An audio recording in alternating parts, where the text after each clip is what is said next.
Hi. ചതുപ്പ് നിലങ്ങളിൽ എങ്ങനെയാണ് bamboo ഉപയോഗിച്ച് മണ്ണുറപ്പിക്കുന്നത് നമുക്ക് നോക്കിയാലോ. ഈ ബാമ്പു എന്ന് പറയുമ്പോൾ നമുക്ക് എല്ലാത്തരം മുളകളും നമുക്ക് ഉപയോഗിക്കാൻ പറ്റുമോ? അപ്പൊ ആ മുളകൾ എങ്ങനെയാണ് അത് തയ്യാറെടുക്കുന്നത്, അത് കളക്ട് ചെയ്യുന്നത്, എങ്ങനെ പ്ലേസ് ചെയ്യുന്നത്, അത് എങ്ങനെയാണ് ആ മണ്ണിന്റെ ഇംപ്രൂവ്മെന്റ് നൽകുന്നത്, അതിൽ ശ്രദ്ധിക്കേണ്ട കാര്യങ്ങൾ എന്തൊക്കെ, ഇതുകൊണ്ട് കിട്ടുന്ന ഗുണങ്ങൾ എവിടെയെല്ലാം അപ്ലൈ ചെയ്യാം, നമുക്ക് ഡീറ്റെയിൽ ആയിട്ട് നോക്കാം. സാധാരണ ശരിക്കും ഈ പള്ളിത്തോട് മേഖലകളിൽ ഇല്ലെന്നുണ്ടെങ്കിൽ ആലപ്പുഴയുടെ പല മേഖലകളിലും നല്ല പുറമെ ഒരു 1.5 മീറ്ററിലൊക്കെ നല്ല മണ്ണിന്റെ ലെയർ ഉണ്ട്. അത് കഴിഞ്ഞിട്ട് ക്ലേ അല്ലെങ്കിൽ സിൽറ്റിന്റെ ലെയർ ആയിരിക്കും. അപ്പം ഈ ടോപ്പില് സാൻഡ് ലെയറും അതിന്റെ താഴെ സിൽറ്റ് അല്ലെങ്കിൽ ക്ലേ ലെയറും ഉള്ള ഈ പ്രകൃതികളിൽ അല്ലെങ്കിൽ അങ്ങനത്തെ സ്ഥലങ്ങളിൽ നമ്മൾ വീട് പണിയുമ്പോൾ സംഭവിക്കുന്നത്, നമ്മളുടെ വീട് നല്ല കരിക്കല്ലൊക്കെ ഉപയോഗിച്ച് ചെങ്കല്ലൊക്കെ ഉപയോഗിച്ച് നല്ല വെയിറ്റ് വെച്ചായിരിക്കും പണിയുക. പക്ഷെ ഈ വെയിറ്റ് കൊണ്ട് തന്നെ ഈ പുറമേലുള്ള മണ്ണിന്റെ കപ്പാസിറ്റിയേക്കാളും കൂടുതൽ വെയിറ്റ് വരികയും ആ വീട് ഇരുന്നു പോകുന്നത് കാണാറുണ്ട്. സാധാരണ ശരിക്കും പറഞ്ഞു കഴിഞ്ഞാൽ ഒരു 5 അല്ലെ 10, 15 വർഷങ്ങൾക്കുണ്ട് ഒരു 1 അടി 2 അടി വരെയൊക്കെ താഴ്ന്ന വീടുകൾ ഈ പ്രദേശങ്ങളിൽ കാണാറുണ്ട്. ചിലപ്പോൾ എറണാകുളത്തിന്റെ കടവന്ത്ര പോലുള്ള സ്ഥലങ്ങളിൽ കാണാറുണ്ട്. അപ്പോൾ ഈ ഓരോ സ്ഥലങ്ങളിലും ഈ 1 അടി 2 അടിയൊക്കെ അല്ലെങ്കിൽ 90 സെന്റിമീറ്റർ ഒക്കെ താഴ്ന്നു പറഞ്ഞു കഴിഞ്ഞാൽ വീടിന്റെ ഫൗണ്ടേഷൻ തന്നെ ഇല്ലാതായെന്ന വരുന്നത്. അപ്പോ എന്താ സംഭവിക്കുന്ന, ആ വെയിറ്റ് മൂലം നമ്മളുടെ മണ്ണിലേക്ക് ബിൽഡിംഗ് ഇറങ്ങിപ്പോവുക ചെയ്യുക.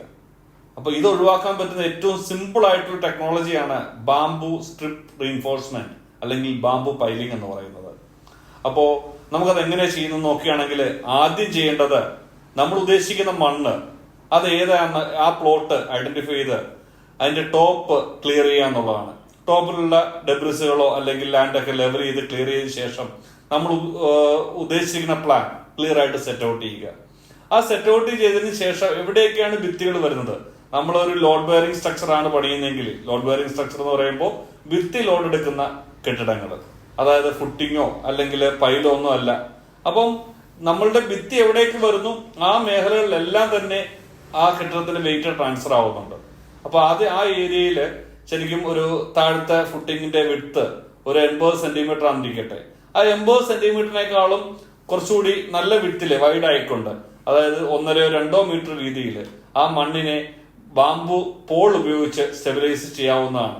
അത് ചെയ്യുന്ന മെത്തേഡ് 2 രീതിയിലാണ് സ്റ്റെബിലൈസ് ചെയ്യുന്നത്. ഒന്ന്, പോള് വെർട്ടിക്കലായിട്ട് താഴത്തേക്ക് അടിച്ചിറക്കുകയും ഇന്റർമീഡിയറ്റ് സ്പേസിംഗ് ഇട്ടുകൊണ്ട്, അതോടൊപ്പം തന്നെ ടോപ്പില് ഹൊറിസോണ്ടൽ മാറ്റ് ആയിട്ടിട്ട് നമ്മൾ സ്റ്റെബിലൈസ് ചെയ്ത് അതിനെ റീഇൻഫോഴ്സ് ചെയ്യുന്ന മെത്തേഡും അല്ലെങ്കിൽ കോൺക്രീറ്റ് ചെയ്ത് ബെഡ് ചെയ്യുന്ന മെത്തേഡും ഉണ്ട്. നല്ല രീതിയിൽ അതിന്റെ ഏജ് ആയ, അതായത് സീസണിങ് ആയിട്ടുള്ള, ലെങ്ത് ഉള്ള, വിഡ്ത്ത് ഉള്ള, മറ്റ് സ്ട്രെയിറ്റ് ആയിട്ടുള്ള പോൾസിനെയാണ് നമ്മൾ എടുക്കുന്നത്.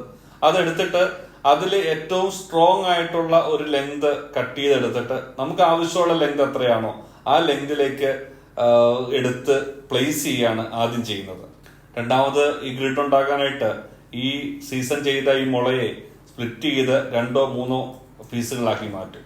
അപ്പൊ ആ ലെങ്തിലുള്ള പീസുകളാക്കി മാറ്റിയതിനു ശേഷം ഇത് ശരിക്കും വെള്ളത്തിൽ സോക്ക് ചെയ്ത് ഒന്ന് പ്ലേസ് ചെയ്തെടുക്കുന്നുണ്ട്. സോക്ക് ചെയ്ത് അതിനകത്തുള്ള പൊടികളും കാര്യങ്ങളൊക്കെ മാറി ഒരു ക്ലിയർ ലെവലിലേക്ക് കൊണ്ടുവരും. അത് കഴിഞ്ഞ ശേഷം നമുക്ക് ഉദ്ദേശിച്ച ലെവലിൽ പ്ലേസ് ചെയ്തിട്ടാണ് അത് വേവ് ചെയ്യുന്നത്. ഇത് വേവ് ചെയ്തതിനു ശേഷം കറക്റ്റായിട്ട് ടൈ ചെയ്ത് ആഡിങ് റീഇൻഫോഴ്സ്മെന്റ്, അതായത് ഡയഗണൽ ആയിട്ടോ ഇല്ലെന്നുണ്ടെങ്കിൽ മറ്റു രീതിയിലോ ഏതൊക്കെ ലെവലിലാണ് കൂടുതൽ റീഇൻഫോഴ്സ്മെന്റ് വേണ്ടത് അവിടെയെല്ലാം ആ മുള പീസുകൾ ആഡ് ചെയ്ത് റീഇൻഫോഴ്സ്മെന്റ് ചെയ്ത് അതിന് പുറത്ത് നല്ല ഒരു PCCയോ അല്ലെങ്കിൽ കോൺക്രീറ്റോ ചെയ്തിട്ടാണ് നമുക്ക് ഈ മാറ്റ് റീഇൻഫോഴ്സ്ഡ് ബാംബു റീഇൻഫോഴ്സ്ഡ് കോൺക്രീറ്റ് ഉണ്ടാക്കുന്നത്. ആ ബെഡിലാണ് ശരിക്കും നമ്മളുടെ സ്റ്റെബിലൈസ് ചെയ്തതിനു ശേഷമാണ് നമ്മുടെ ഫൗണ്ടേഷൻ പ്ലേസ് ചെയ്യാറുള്ളത്. ഈ ബയോ എഞ്ചിനീയറിംഗ് ടെക്നോളജിയിൽ വളരെ പ്രകൃതിക്ക് അനുയോജ്യമായിട്ട് ഇങ്ങനെയുള്ള പല പ്രൊഡക്റ്റുകളും നമ്മൾ സോയിൽ സ്റ്റെബിലൈസേഷൻ ഉപയോഗിക്കാറുണ്ട്.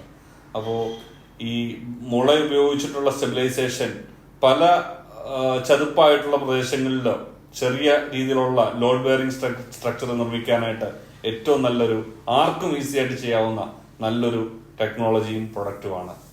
Thank you.